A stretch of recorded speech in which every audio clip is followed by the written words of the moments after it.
Welcome to the Rent Report for May 2020. In this brief update to you, I'm just wanting to bring you up to speed upon several relevant matters, both here at Xplore and within our Cairns marketplace.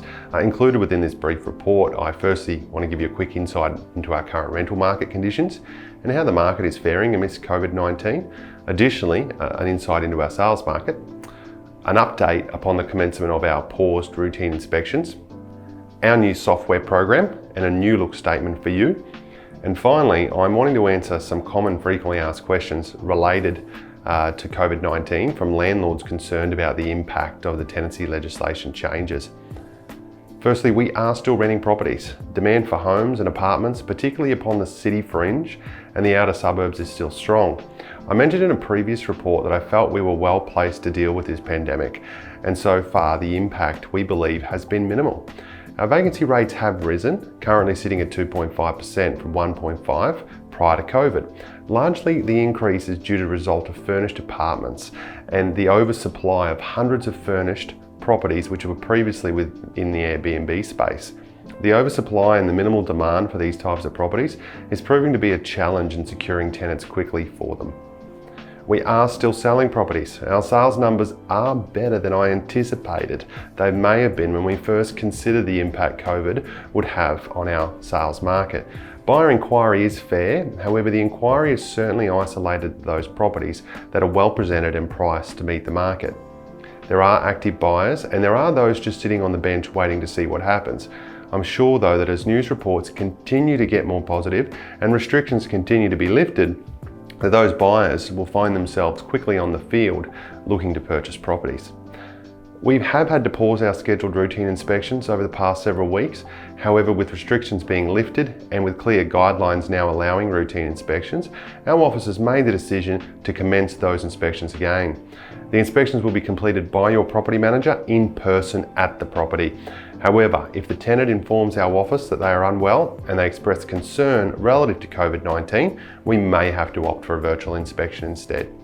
There will be a gap in the time frame from when the previous inspection was completed.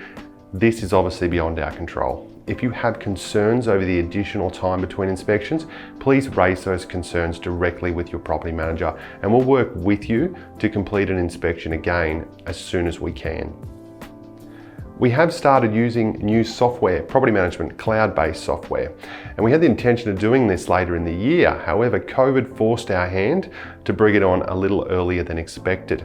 When you receive your monthly financial statement this Friday, you will notice that it has a different look. And although that might take a little getting used to, the statement still details all the same required financial information which is important for you and your investment property. We are excited to introduce to you the Landlord Portal, and we'll detail you a little more information on how to access this over the coming weeks. This portal will give you a real-time snapshot into the property management of your investment property. I'm going to deliver to you over the course of a few videos the changes relevant to our rental laws as a result of COVID, because there's so many. But I thought I'd start today by answering two of the most commonly asked questions we've had from our landlords over the past couple of weeks. Number one, can a tenant be issued a notice to leave during the 6-month eviction moratorium? In short, yes, a notice to leave can still be issued. The moratorium only applies to those tenants who have been genuinely affected financially by COVID. Landlords can still move into or sell their investment property, as well as issue a notice to leave for non-affected COVID-19 tenants who are in arrears, in addition to normal end of lease terminations. Number two is, do all landlords have to extend a tenant's lease until the end of September 20?